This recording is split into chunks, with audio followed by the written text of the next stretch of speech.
ये कोई विश्वास नहीं है। विश्वास उस पर करना पड़ता है जिसको हमने कभी देखा नहीं है, जिसको जाना नहीं है। ठीक है ना? आपको मुझ पे विश्वास करने की ज़रूरत है, विश्वास इन द सेंस कि मैं यहाँ पर हूँ, ये विश्वास करने की ज़रूरत है या आप देख रहे हो, है ना? यहाँ कोई विश्वास करने की ज़रूरत नहीं है। तो बिलीफ में और रियलिटी में हमको फ़र्क समझ आ रहा है ना?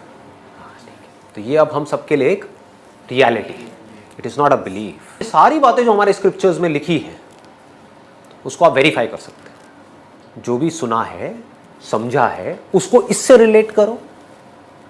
एक है बिलीफ। बिलीफ क्या कहता है हमारा, जो हम सब लोगों की कंडीशनिंग हो रखी है बचपन से आज तक भगवान से रिलेटेड, क्या माइंड में बैठा हुआ है सबके, क्या बैठा हुआ है कि बहुत सारे भगवान हैं, है ना? और लोग आपस में कंफ्यूज हुए पड़े हैं कि भाई मैं तो भगवान शिव का भक्त हूँ, तू किसका भक्त है, तू कृष्ण का भक्त है। अरे नहीं नहीं, कृष्ण तो इतना अच्छा भगवान नहीं है जितना कि भगवान शिव है। मतलब उसमें भी लोगों की लड़ाई हो रही है आपस में। उनसे पूछो क्यों आप इस भगवान की पूजा करते हो? क्योंकि ये भगवान बेटर है। भगवान को भी मार्क्स दे दिए 10 में से 10 नंबर, 10 में से 9 नंबर, 10 में से 8 नंबर, और सबको 10 में से 10 वाला भगवान चाहिए। बट ये बच्चों जैसी सोच है। अगर आप किसी भी स्क्रिप्चर को स्टडी करोगे, जो रियल स्क्रिप्चर है, रियल स्क्रिप्चर किसी भी रिलीजन का, उसको स्टडी करोगे, उसमें बिल्कुल क्लियर तरीके से आपको बताया जाएगा कि हर फॉर्म में एक ही भगवान है। भगवान दो नहीं हो सकते, नहीं तो उन दो की आपस में लड़ाई हो जाएगी, होनी है, कॉन्फ्लिक्ट क्रिएट हो जाएगा। सोच के देखो, दो बड़ी बड़ी पावर्स अगर आपस में टकरा जाएं, दो भगवानों की आपस में लड़ाई हो जाए, तो हम लोग कहाँ जाएंगे? ये दुनिया कहाँ जाएगी? ठीक है ना? तो भगवान एक ही है। इस भगवान की डेफिनेशन को बारीकी से समझना बहुत जरूरी है। धनवान सबने सुना है ना?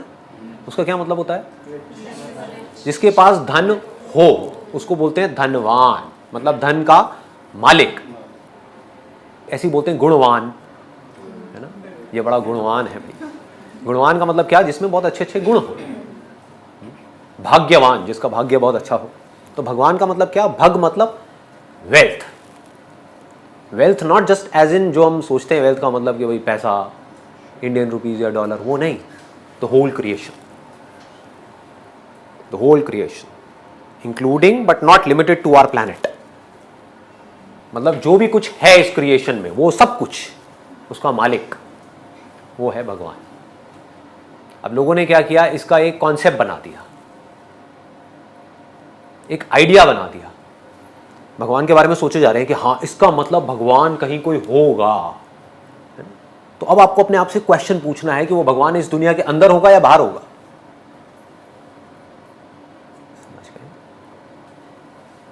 तो अगर ये भगवान की डेफिनेशन आपको क्लियर हो जाती है, एग्जाम्पल के थ्रू अगर मैं आपको क्लियर करूं, बड़ा सिंपल सा एग्जाम्पल है कि जितनी भी लहरें हैं इस दुनिया में, जितने भी बुलबुले हैं, बड़ी से बड़ी टाइड्स हैं, उन सबका भगवान कौन है?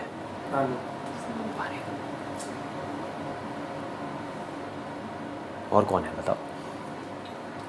समझ आ गया ना? पूरा बड़ा समुद्र है, उस समुद्र का भी भगवान कौन है? पानी। समुद्र में से पानी को निकाल दो, क्या औकात है समुद्र की? लहर में से पानी को निकाल दो, कहाँ है लहर, कहाँ है बुलबुला? तो भगवान मतलब वो जो कण कण में है, हर जगह है। चाहे वो इस दुनिया में है, चाहे किसी भी दुनिया में है। जब ये दुनिया हो सकती है तो और तरह की भी दुनिया हो सकती है ना? तो वो जो हर जगह है, मतलब कि भगवान आपसे कहीं दूर नहीं है। एक बहुत बड़ा मिसकंसेप्शन है, जिसको अगर आप भगवत गीता को ध्यान से पढ़ोगे तो आपको समझ आएगा, वेदों को ध्यान से पढ़ोगे तो आपको समझ आएगा। एक बहुत बड़ी गलती है जो लोगों ने कर दी है, जिसका वो फल भुगत रहे हैं। भगवान कहाँ है इसका मतलब? जैसे पानी लहर से कितना दूर है? हाँ, लहर एक्चुअल में पानी ही है। लहर है कहाँ? लहर कहाँ है? लहर सिर्फ माइंड में है, सिर्फ बोलने के लिए लहर है। एक्चुअल में क्या है? दोनों का फर्क समझ आ रहा है ना? बोलने के लिए है, उसको बदला जा सकता है, जो एक्चुअल में उसको नहीं बदला जा सकता। बोलने में आप लहर को पहर बोलने लग जाओ, दोपहर बोलने लग जाओ, रात बोलने लग जाओ, कुछ भी बोलने लग जाओ, उससे क्या फर्क पड़ेगा? समझ गए ना? तो जो बोलने के लिए वो सब झूठ है, जो एक्चुअल में है वो सच है। ठीक है ना? तो एक्चुअल में सिर्फ पानी है, एक्चुअल में सिर्फ एक ही है। तो अब अगर कोई भी बाहर से आ करके आपको बोले, स्पेशली जो वेस्टर्न वर्ल्ड है, वो लोग समझ नहीं पाए हैं इस चीज़ को, इंडियंस भी नहीं समझ पाए, तो बाहर वाले क्या समझेंगे? वो बोलते हैं कि यार तुम्हारे तो इतने सारे भगवान हैं, तुम इतने सारे भगवानों की पूजा करते हो। तो क्या बोलना है उस वक्त उनको? हम अलग अलग फॉर्म्स में एक ही भगवान की पूजा करते हैं। This is intelligence. जब कोई ऐसी जगह है ही नहीं जहां पर भगवान नहीं है, तो कहीं भी पूजा कर लो, किसी भी फॉर्म में कर लो। ये समझ करके करो तो कोई प्रॉब्लम नहीं है, ये बिना समझे करो तो क्या है? बेवकूफ़ी है। Then it is sheer foolishness। समझ आ रहा है या बहुत भारी हो रहा है, या आ रहा है कुछ कुछ अंदर घुस रहा है ना? कहीं भी ज़्यादा हैवी हो तो आप मेरे से पूछ सकते हो, वहीं पे बीच में रुक करके पूछ सकते हो, क्योंकि ये नोशंस क्लियर करने बहुत ज़रूरी है। आपको समझ आना चाहिए कि रियलिटी है क्या, भगवान है क्या, जो इस पूरी क्रिएशन का कॉज है वो भगवान है। इसमें कोई डाउट तो नहीं है ना? भगवान और अल्लाह एक ही है। इस सवाल के दो रुख हो सकते हैं, दो रुख। आप कॉमर किधर लगाते वो इंपॉर्टेंट है। अल्लाह और भगवान एक है? हाँ एक है, एक ही है, दो तो नहीं है। अगर कहेंगे कि अल्लाह और भगवान यकसा है तो सवाल दूसरा रुख ले लेता है। इसका जवाब अगर आप पूछना चाहते हैं कि अल्लाह और भगवान एक है तो बेशक एक है। अगर आप पूछना चाहते हैं जो अल्लाह और भगवान, जो हिंदू लोग जो भगवान में मानते हैं और मुसलमान जो अल्लाह में मानते हैं वो एक है, तो मेरा जवाब इसमें ये कि अगर आप सही तरीके से हिंदू धर्म की किताबों का मुताला करेंगे और सही तरीके से इस्लाम धर्म की किताब का मुताला करेंगे तो दोनों यकसा है, वही है। लेकिन अगर जो मजहब के धर्म अधिकारी है उनकी बात सुनेंगे, जो किताबों के हवाले से दूर है, किताब के पैगाम से दूर है, तो हो सकता है आपको गलत राय मिलेंगी। जैसे मैंने फरमाया था मेरे तकरीर में कि कुरान में लिखा है सूरह इखलास में सूरह नंबर 112 आयत नंबर 1 में, कुल हुवल्लाहु अहद, कहो कि अल्लाह एक है। उसी तरीके से आप जब हिंदू मजहब की किताब का मुताला करते हैं, आप पढ़ते हैं, उसमें लिखा है छंदोग्य उपनिषद में अध्याय number 6 section number 2 shloka number 1 में लिखा है एकम एविदित्यम, भगवान एक है, ईश्वर एक है, दूसरा नहीं है।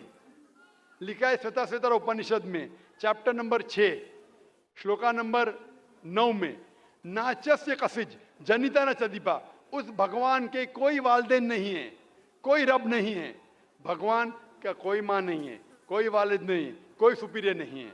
लिखा है श्वेताश्वेतर उपनिषद में चैप्टर नंबर 4 श्लोका नंबर 19 में, नात्यस्य प्रतिमा अस्ति, उस ईश्वर की कोई प्रतिमा नहीं।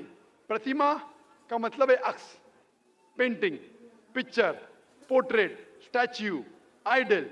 उस भगवान की कोई प्रतिमा नहीं, कोई पिक्चर नहीं, कोई पेंटिंग नहीं, कोई अक्स नहीं, कोई फोटोग्राफ नहीं, कोई आइडल नहीं, कोई स्टैच्यू नहीं। ये दोहराया गया है यजुर्वेद में चैप्टर नंबर 32 श्लोका नंबर 3 में, न तस्य प्रतिमा अस्ति, उस ईश्वर का कोई अक्स नहीं, कोई प्रतिमा नहीं, कोई पिक्चर नहीं, कोई पेंटिंग नहीं, कोई फोटोग्राफ नहीं।